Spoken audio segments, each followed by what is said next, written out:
आज मैं आपको एक ऐसी भयानक कहानी सुनाने जा रही हूँ जिसे सुनकर आपकी रूह कांप उठेगी।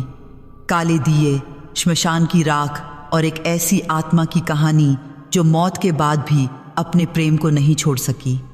अगर आपको रहस्य और रोमांच में मज़ा आता है तो सब्सक्राइब कर लीजिए और साथ ही लाइक, शेयर और कमेंट करना बिल्कुल न भूलें। आइए कहानी शुरू करते हैं। उत्तर प्रदेश के एक छोटे से गांव कन्नौज में रमेश नाम का एक आदमी रहता था। 50 साल की उम्र पार कर चुके रमेश का जीवन कभी बहुत खुशहाल हुआ करता था। उनकी पत्नी सरोज उनकी जान थी। दोनों की शादी को 25 साल हो चुके थे, लेकिन उनका प्यार आज भी नया जैसा था। सरोज बहुत ही सुशील और प्यारी महिला थी। उनकी आवाज़ में एक मिठास थी जो रमेश को हमेशा सुकून देती थी। जब भी वह घर में चूड़ियाँ खनकाती हुई चलती, रमेश को लगता कि घर में जैसे संगीत बज रहा हो। लेकिन किस्मत को शायद कुछ और ही मंजूर था। 6 महीने पहले सरोज को तेज़ बुखार आया था। शुरुआत में लगा कि यह मौसमी बुखार है, पर धीरे धीरे हालत बिगड़ती गई। गांव के डॉक्टर ने शहर जाने की सलाह दी, लेकिन तब तक बहुत देर हो चुकी थी। डेंगू की वजह से सरोज की हालत गंभीर हो गई और एक रात अचानक उन्होंने रमेश का हाथ पकड़ा, मुस्कुराईं और आंखें बंद कर लीं हमेशा के लिए। उस रात रमेश की दुनिया उजड़ गई। जिस घर में कभी सरोज की हंसी गूंजती थी, वहां अब सिर्फ सन्नाटा रह गया था। रमेश के 2 बच्चे थे, एक बेटा और एक बेटी। दोनों शहर में नौकरी करते थे। सरोज की मौत के बाद उन्होंने रमेश से कहा कि वह उनके साथ शहर चले आए, लेकिन रमेश ने मना कर दिया। उन्हें लगा कि अगर वह इस घर को छोड़ देंगे तो सरोज की यादें भी पीछे छूट जाएगी। वह उन यादों में ही जीना चाहते थे। दिन किसी तरह कट जाते थे। रमेश सुबह उठते, मंदिर जाते, थोड़ा खेत का काम देखते और शाम को वापस घर आ जाते। लेकिन रातें बहुत भयानक होती थीं। अंधेरे में वह सरोज को हर जगह ढूंढते। कभी रसोई में लगता कि वह खाना बना रही हैं, कभी बरामदे में लगता कि वह बैठी हुई हैं। लेकिन जब वह पास जाते तो वहाँ कुछ नहीं होता, बस खालीपन। एक ऐसा खालीपन जो उनकी छाती को चीरता रहता था। रमेश अक्सर रात को जागते रहते। नींद आती ही नहीं थी। वह सरोज से बातें करते, उनकी तस्वीर से लिपटकर रोते और भगवान से गुहार लगाते कि उन्हें एक बार, बस एक बार सरोज से मिलवा दें। कुछ दोस्तों ने कहा कि समय के साथ दर्द कम हो जाएगा, लेकिन रमेश के साथ ऐसा नहीं हुआ। हर गुजरते दिन के साथ उनकी तड़प बढ़ती जा रही थी। एक रात रमेश नींद न आने की वजह से घर से बाहर निकल गए। गांव के बाहर एक पुराना श्मशान था। वह अक्सर वहां जाकर बैठ जाते थे। उन्हें लगता था कि मौत के करीब बैठने से शायद सरोज की आत्मा को उनकी आवाज़ सुनाई दे जाए। उस रात भी वह श्मशान में एक पुराने पीपल के पेड़ के नीचे बैठ गए। चारों तरफ अंधेरा था। दूर से कुत्तों के भौंकने की आवाज़ें आ रही थीं। ठंडी हवा चल रही थी जो रमेश की रीढ़ में सिहरन पैदा कर रही थी। तभी अचानक उन्हें किसी के होने का एहसास हुआ। उन्होंने चारों तरफ देखा। थोड़ी दूर पर धुनी जल रही थी और उसके पास एक अघोरी बाबा बैठे थे। रमेश ने पहले उन्हें नहीं देखा था। बाबा की लंबी जटाएं थीं, माथे पर राख लगी थी और उनकी आंखें ऐसी थीं जैसे वह सब कुछ देख सकते हों। रमेश कुछ डर गए, लेकिन बाबा ने उन्हें इशारे से पास बुलाया। कांपते हुए रमेश उनके पास गए। बाबा ने बिना उनकी तरफ देखे ही कहा, तुम किसी को बुलाना चाहते हो? यह सवाल नहीं था, बयान था। रमेश चौंक गए। उन्होंने पूछा, आपको कैसे पता? बाबा ने धीरे से मुस्कुराते हुए कहा, मुझे सब पता है। तुम्हारी पत्नी गई है और तुम उसे वापस चाहते हो। रमेश की आंखों में आंसू आ गए। उन्होंने हाथ जोड़कर कहा, बाबा, अगर कोई रास्ता है तो बता दीजिए। मैं एक बार, बस एक बार उनसे मिलना चाहता हूँ, उनसे बात करना चाहता हूँ। मुझे यह जानना है कि वह ठीक हैं या नहीं। बाबा ने कुछ देर तक चुप रहकर धुनी की तरफ देखा। फिर उन्होंने गहरी सांस लेते हुए कहा, रास्ता है, लेकिन यह रास्ता खतरनाक है। जो दुनिया जा चुकी है उसे इस दुनिया में बुलाना यह कुदरत के नियमों के खिलाफ है। रमेश ने बिना सोचे कहा, मुझे कोई परवाह नहीं बाबा, मुझे बस एक मौका चाहिए। बाबा ने उनकी आंखों में झांका। कुछ देर तक वह रमेश को परखते रहे।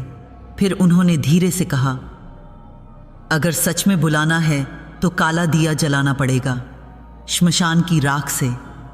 लेकिन याद रखना, यह दिया तुम्हारी दुनिया और उनकी दुनिया के बीच एक पुल बना देगा, और जो भी इस पुल से आएगा वह पूरी तरह से वही नहीं होगा जो तुम याद करते हो।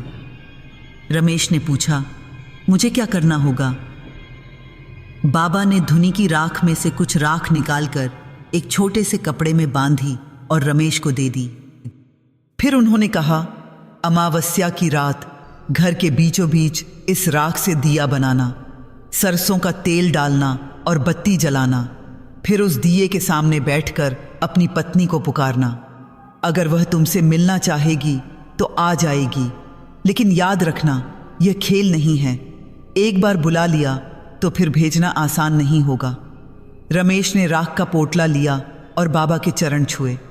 जब वह जाने लगे तो बाबा ने उन्हें फिर से रोका और कहा, और हाँ, दिया जलाने से पहले खुद से पूछ लेना कि तुम सच में क्या चाहते हो, क्योंकि जो जवाब मिलेगा वह शायद तुम्हें पसंद ना आए।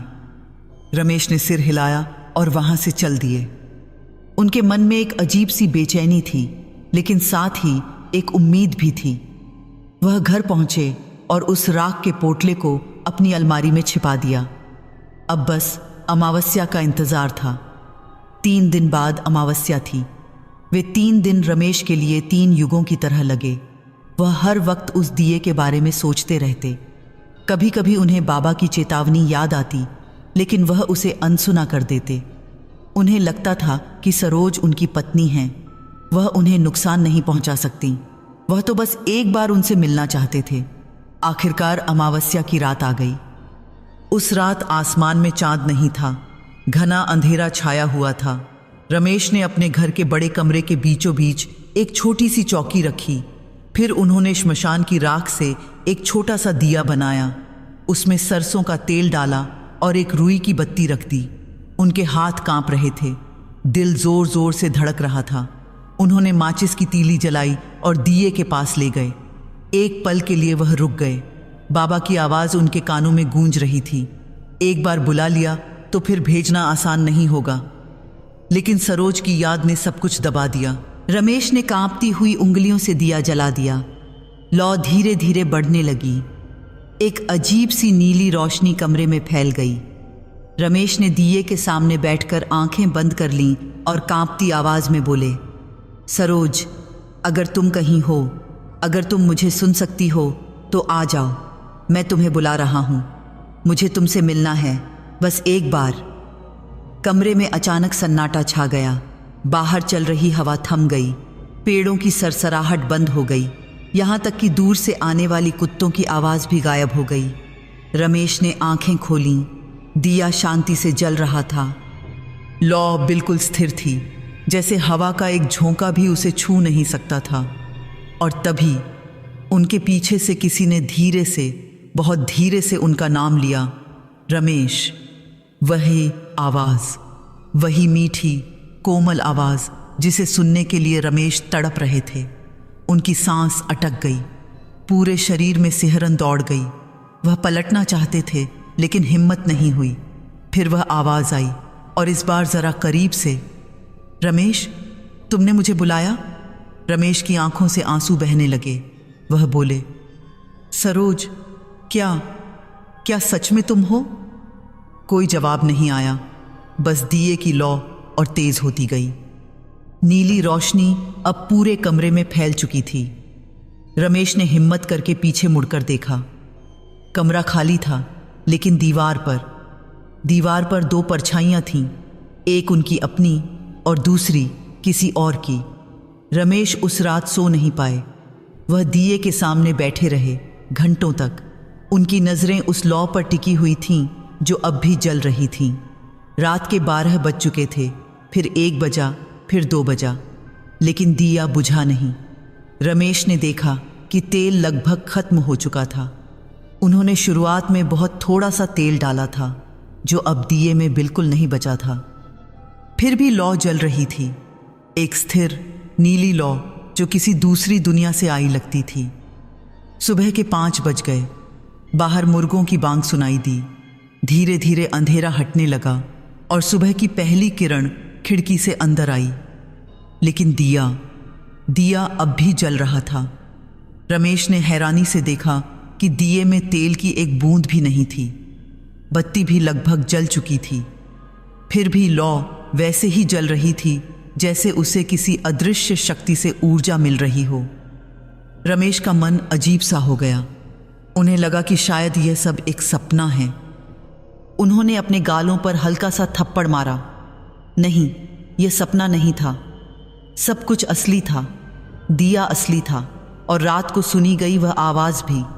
उन्होंने सोचा कि शायद अब दिया बुझा देना चाहिए। बाबा ने कहा था कि यह खतरनाक है।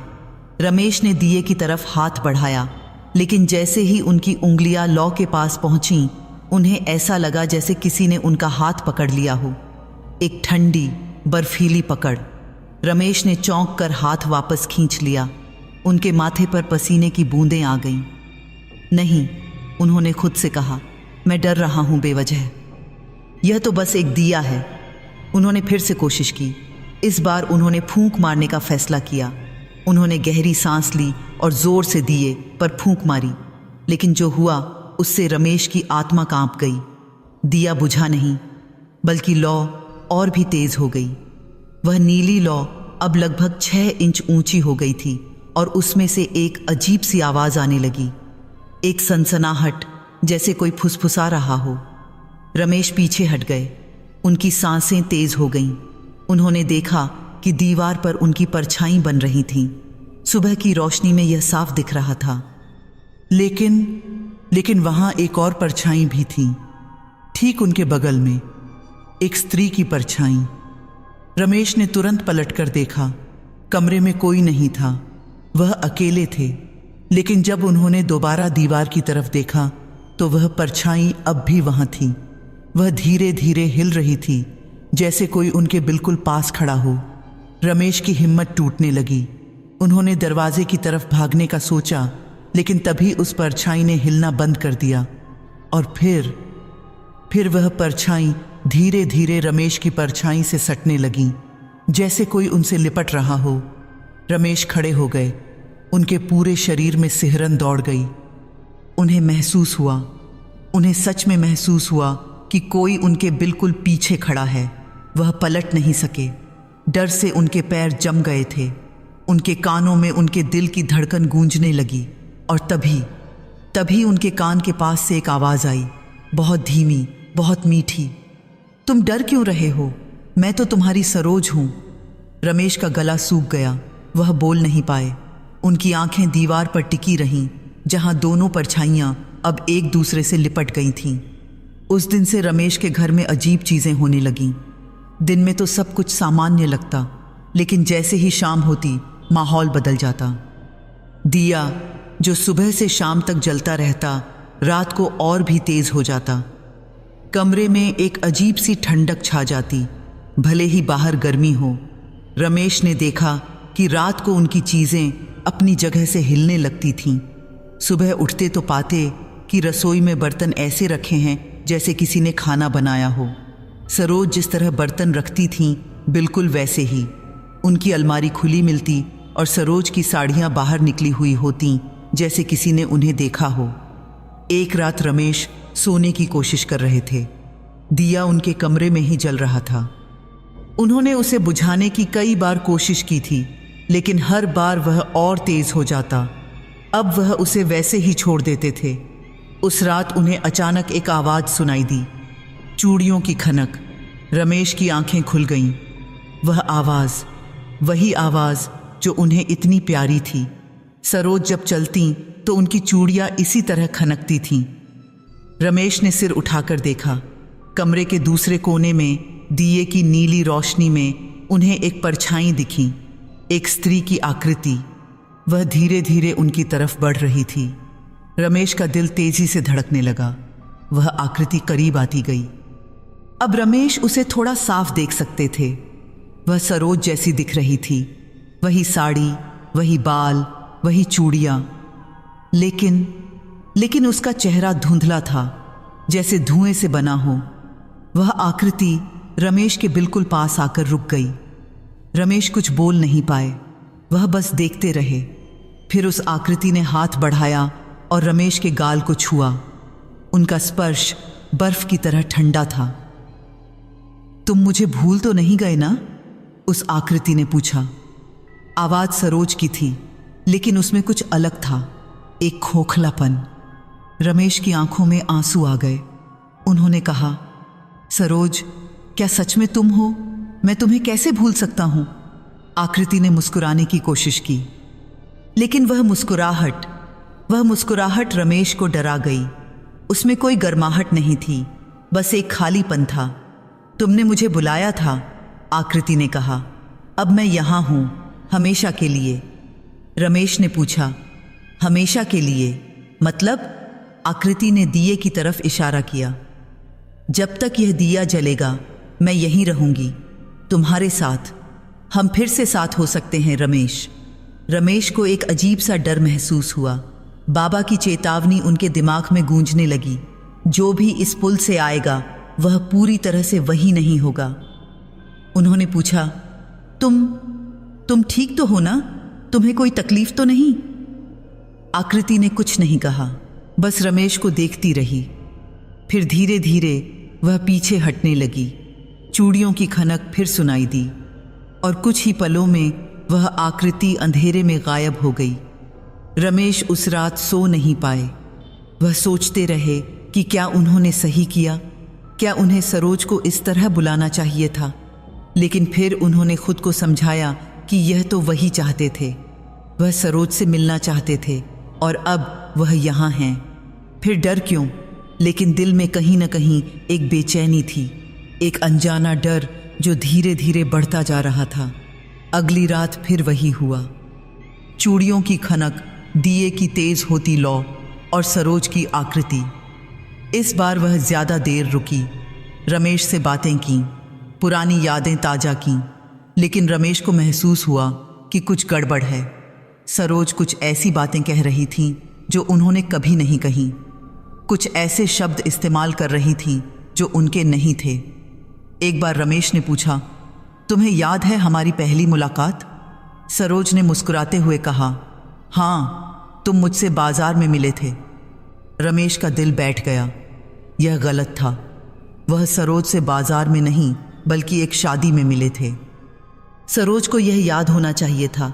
उन्होंने कहा, नहीं सरोज, हम शादी में मिले थे, तुम्हारी बहन की शादी में। सरोज की आकृति एक पल के लिए रुक गई। फिर उसने धीरे से कहा, हाँ, शादी में, मुझे याद आ गया।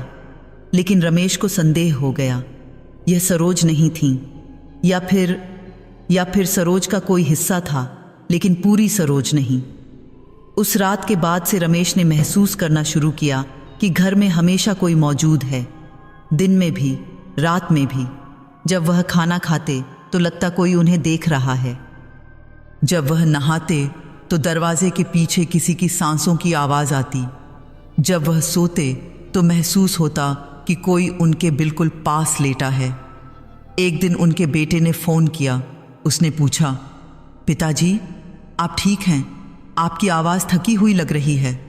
रमेश ने कहा, हाँ बेटा, मैं ठीक हूँ, बस थोड़ा काम ज़्यादा हो गया था। बेटे ने कहा, पिताजी, गांव के कुछ लोगों ने मुझे फ़ोन किया।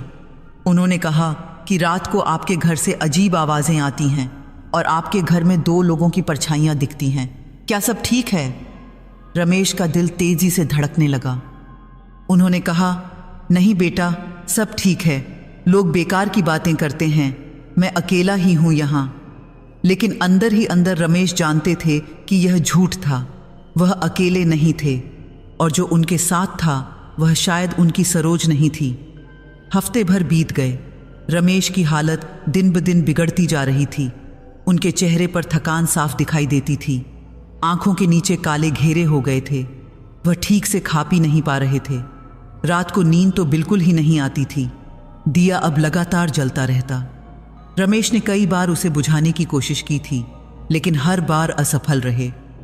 एक बार उन्होंने दिए पर पानी डाल दिया था, लेकिन पानी डालते ही एक अजीब सी चीख कमरे में गूंजी, इतनी तेज कि रमेश के कान फटने लगे। और हैरानी की बात यह थी कि पानी दिए को छू भी नहीं पाया, वह बीच में ही भाप बनकर उड़ गया। लौ और भी तेज हो गई, इतनी तेज कि पूरा कमरा नीली रोशनी में नहा गया। उस रात सरोज की आकृति फिर आई, लेकिन इस बार वह गुस्से में थी। तुमने दिया बुझाने की कोशिश की? उसने तीखी आवाज में पूछा। रमेश डर गए। उन्होंने कभी सरोज को इतना गुस्से में नहीं देखा था। उन्होंने कहा, मैं बस। तुम मुझे भेजना चाहते हो? आकृति ने पूछा। तुमने खुद मुझे बुलाया था, अब भेजना चाहते हो? रमेश ने सिर हिलाया। नहीं सरोज, ऐसी बात नहीं है। मैं डर गया था। यह सब इतना अजीब है। आकृति उनके बिल्कुल पास आ गई। उसकी आंखें अब वैसी नहीं थीं जैसी सरोज की होती थीं। वह अंगारों की तरह जल रही थीं। तुमने मुझे बुलाया था रमेश, उसने धीरे से कहा। अब तुम्हें एक कसम निभानी होगी। रमेश ने पूछा, कौन सी कसम? मैंने तो कोई कसम नहीं खाई। आकृति ने दिए की तरफ इशारा किया। अचानक दिए की लौ में से धुआं उठने लगा। वह धुआं हवा में घूमता हुआ दीवार की तरफ गया और वहां शब्द लिखने लगा, जलते हुए काले शब्द जो दीवार पर उभर रहे थे। जब तक दिया जलेगा मैं यहीं रहूंगी। रमेश ने वे शब्द पढ़े और उनकी रीढ़ में ठंडक दौड़ गई। उन्होंने कहा, ये क्या मतलब है? आकृति ने समझाया, तुमने मुझे इस दुनिया में बुलाया, लेकिन मैं पूरी तरह से नहीं आ सकती। मेरी आत्मा इस दिए की लौ में कैद है। जब तक यह दिया जलता रहेगा मैं इस दुनिया में रह सकती हूँ, तुम्हारे पास रह सकती हूँ। लेकिन अगर यह बुझा तो मैं हमेशा के लिए चली जाऊंगी और तुम मुझे फिर कभी नहीं बुला सकोगे। रमेश को समझ आ गया, यह एक जाल था, एक ऐसा जाल जिसमें वह खुद फंस गए थे। अगर वह दिया बुझाते हैं तो सरोज चली जाएगी, लेकिन अगर दिया जलता रहा तो यह सिलसिला हमेशा चलता रहेगा। उन्होंने पूछा, लेकिन यह दिया बिना तेल के कैसे जल रहा है?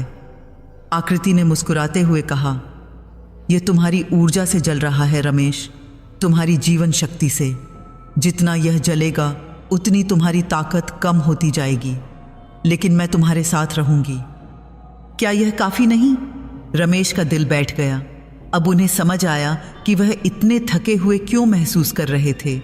दिया उनकी जान चूस रहा था, धीरे धीरे लेकिन निरंतर। उन्होंने कहा, यह तो ठीक नहीं है सरोज, तुम मुझे मारना चाहती हो? आकृति ने उनका हाथ पकड़ा। उसका स्पर्श बर्फ की तरह ठंडा था। उसने कहा, मैं तुम्हें मारना नहीं चाहती, मैं तो बस तुम्हारे साथ रहना चाहती हूँ। और अगर तुम मर भी गए तो क्या फर्क पड़ता है? हम फिर से साथ हो जाएंगे, हमेशा के लिए, उस दुनिया में। रमेश के रोंगटे खड़े हो गए। यह सरोज नहीं थी, यह कुछ और था, कोई ऐसी चीज जो सरोज का रूप धरकर उनके पास आई थी। उस रात के बाद से रमेश ने फैसला कर लिया कि उन्हें किसी तरह इस दिए से छुटकारा पाना होगा। लेकिन कैसे? हर बार जब वह दिए के पास जाते उन्हें लगता कि कोई उन्हें रोक रहा है, और वह आवाज़, वह मीठी कोमल आवाज़ जो उनके कान में फुसफुसाती, मत बुझाओ इसे, मैं चली जाऊंगी। रमेश का मन कमज़ोर पड़ जाता। वह सोचते कि शायद यह सब ठीक है, शायद वह सरोज के साथ रह सकते हैं, भले ही यह उनकी जान की कीमत पर हो। कम से कम वह अकेले तो नहीं होंगे। लेकिन दूसरे ही पल उन्हें अपने बच्चों की याद आती। अगर वह मर गए तो उनका क्या होगा? और यह सब कितना गलत है। यह प्रकृति के नियमों के खिलाफ है। मरे हुए लोगों को जिंदों की दुनिया में नहीं बुलाना चाहिए। एक दिन रमेश ने तय किया कि वह फिर से उस अघोरी बाबा के पास जाएंगे, शायद वही उन्हें इस मुसीबत से निकाल सकें। शाम को जब थोड़ा अंधेरा हुआ, रमेश घर से निकले।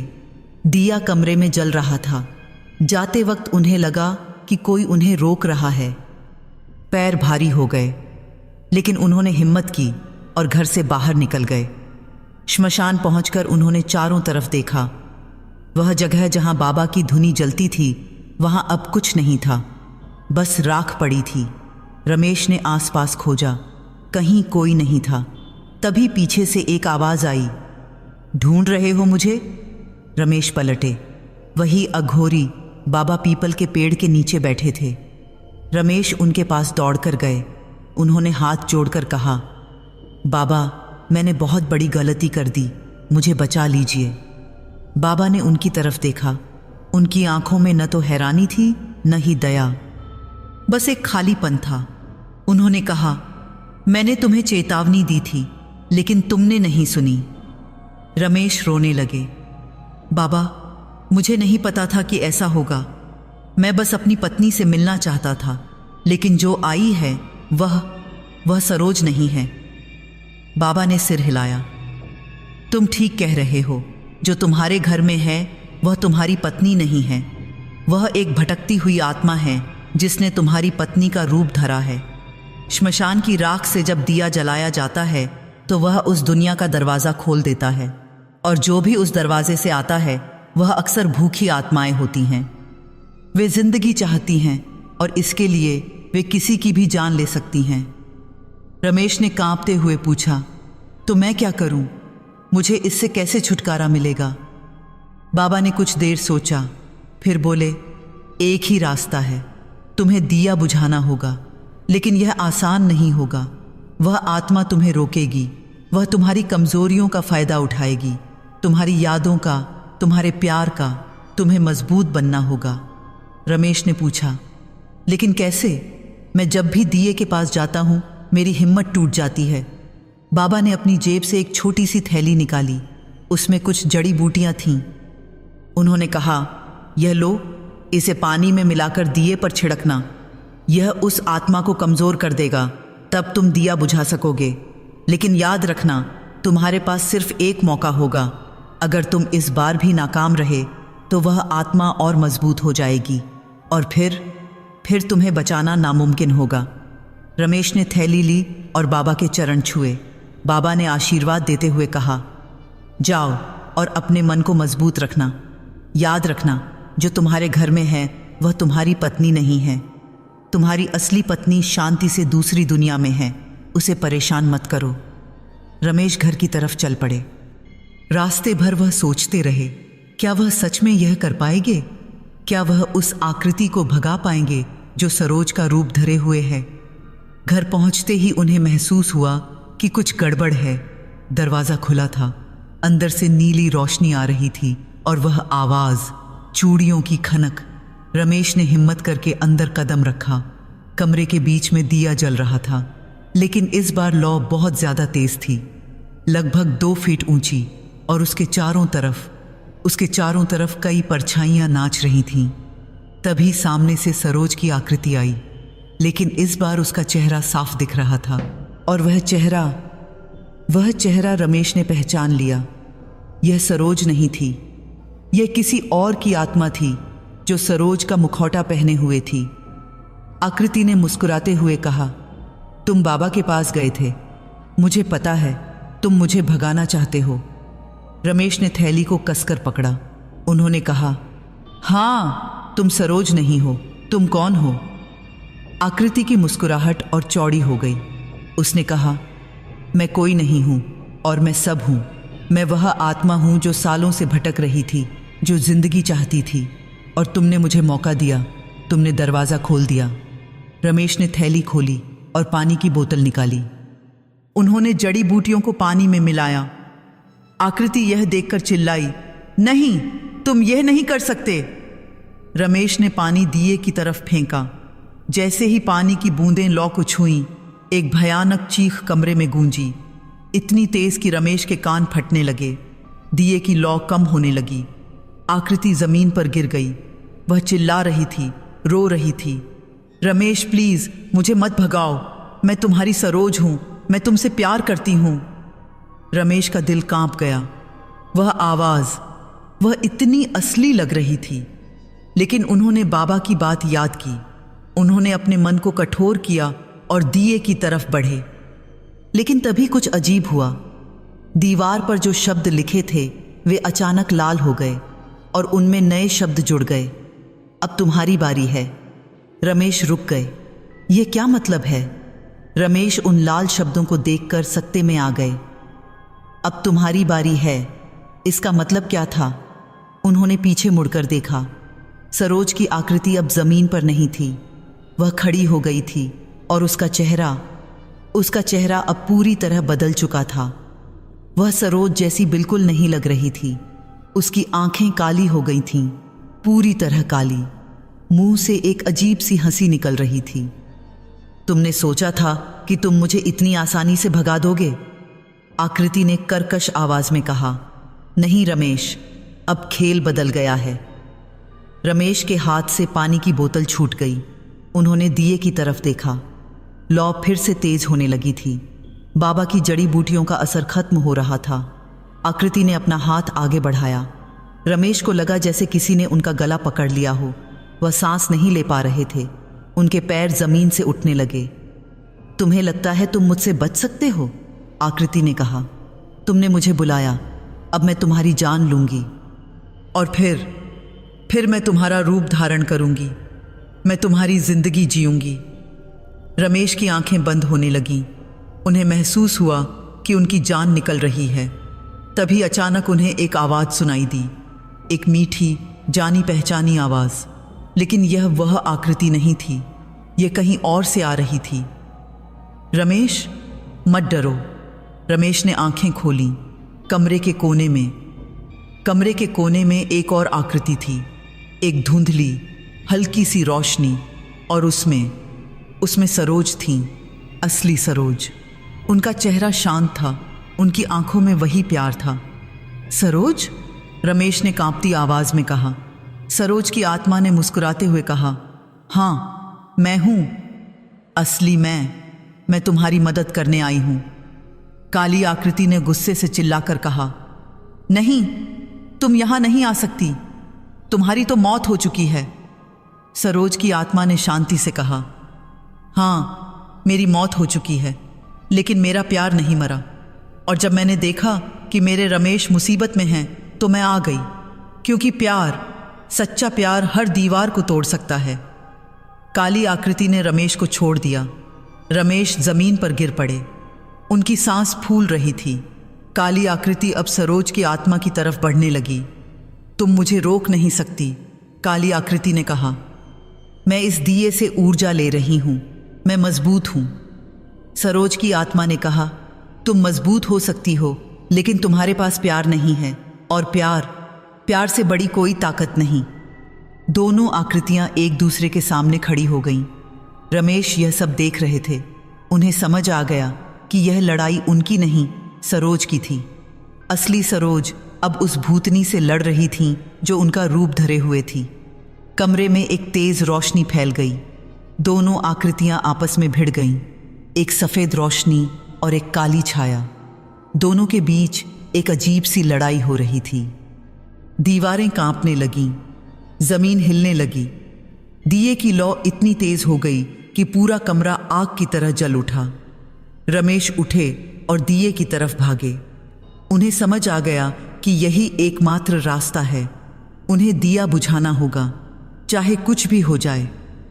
काली आकृति ने उन्हें देख लिया। वह चिल्लाई, नहीं रुको, लेकिन सरोज की आत्मा ने उसे रोक लिया।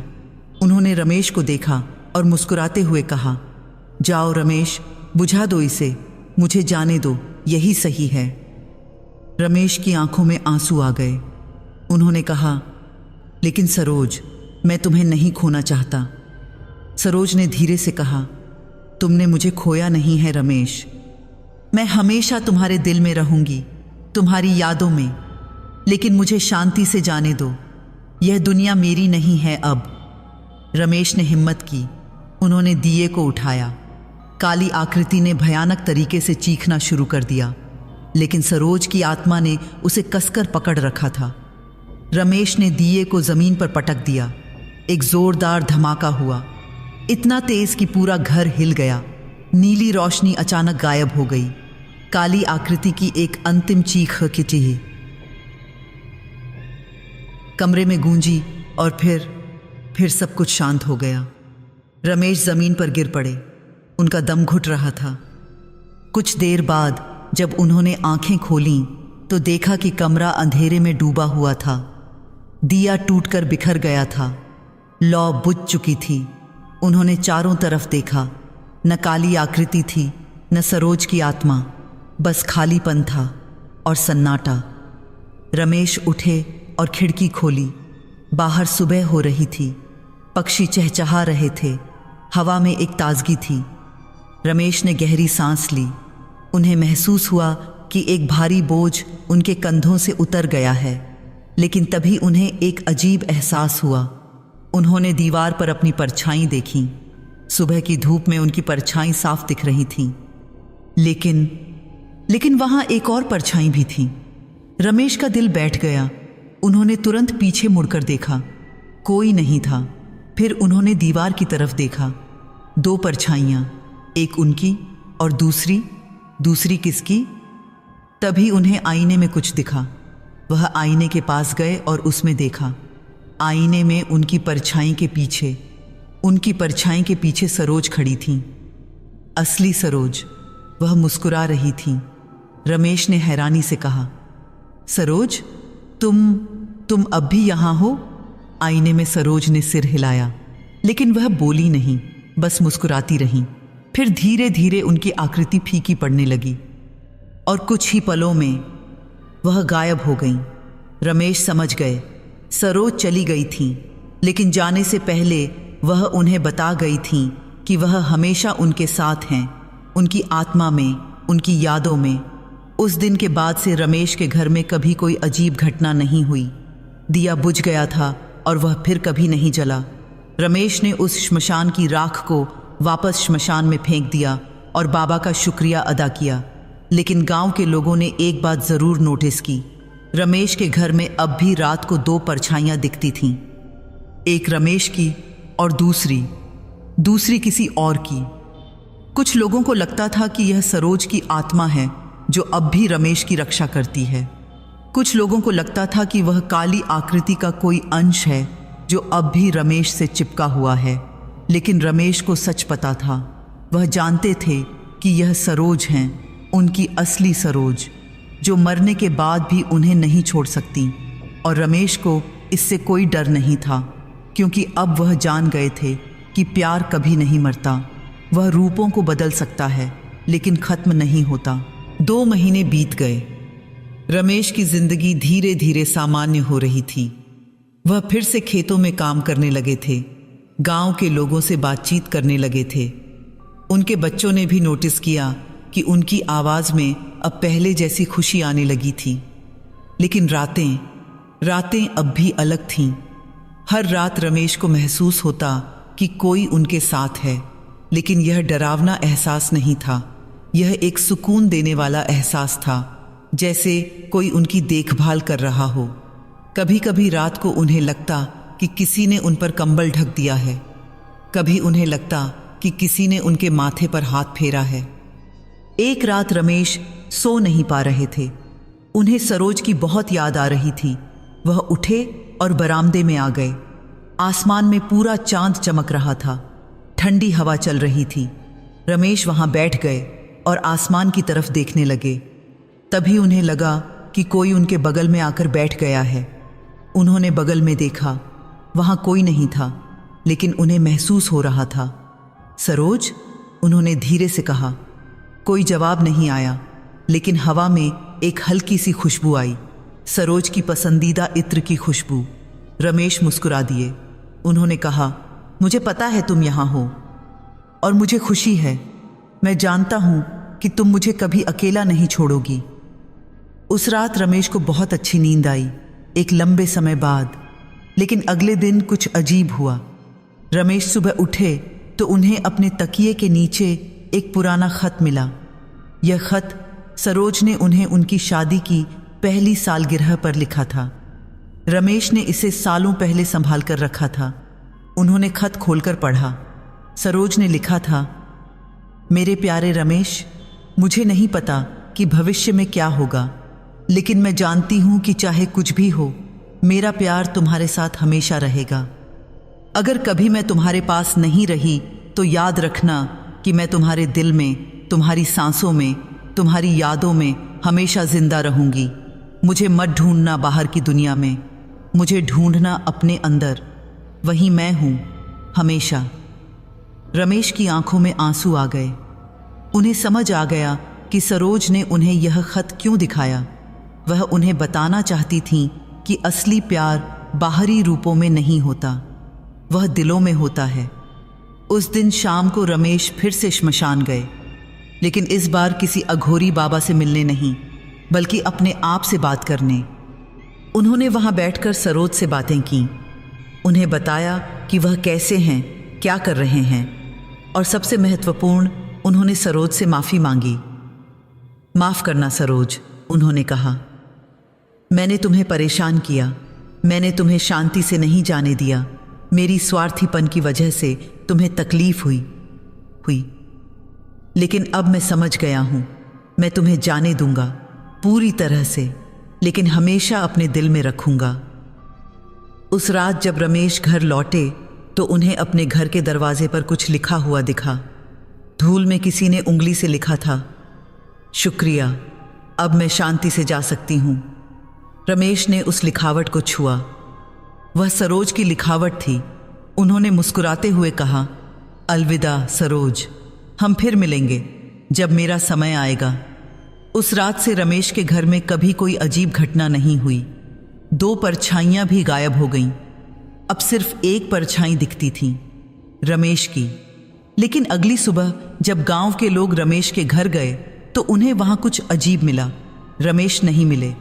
घर के बीचों बीच जहां पहले काला दिया जलता था, वहां अब कुछ और रखा था। एक तस्वीर, रमेश और सरोज की शादी की तस्वीर, और उस तस्वीर के सामने एक दिया रखा था। एक साधारण मिट्टी का दिया, लेकिन वह दिया जल रहा था। और सबसे अजीब बात यह थी कि दीवार पर अब भी 2 परछाइयां दिख रही थीं, लेकिन इस बार वे अलग नहीं थीं। वे एक दूसरे से लिपटी हुई थीं, जैसे 2 आत्माएं आखिरकार एक हो गई हों। गांव के लोगों ने हर जगह रमेश को ढूंढा, लेकिन वह कहीं नहीं मिले, जैसे वह हवा में गायब हो गए हों। कुछ लोगों को लगा कि रमेश शायद कहीं चले गए, शायद शहर में अपने बच्चों के पास। लेकिन कुछ लोग कहते हैं कि रमेश ने अपनी कसम पूरी कर दी। वह कसम जो उन्होंने अनजाने में काले दिए को जलाते वक्त खाई थी, जब तक दिया जलेगा मैं यहीं रहूंगी। अब दिया बुझ चुका था और रमेश भी चले गए थे सरोज के पास, हमेशा के लिए।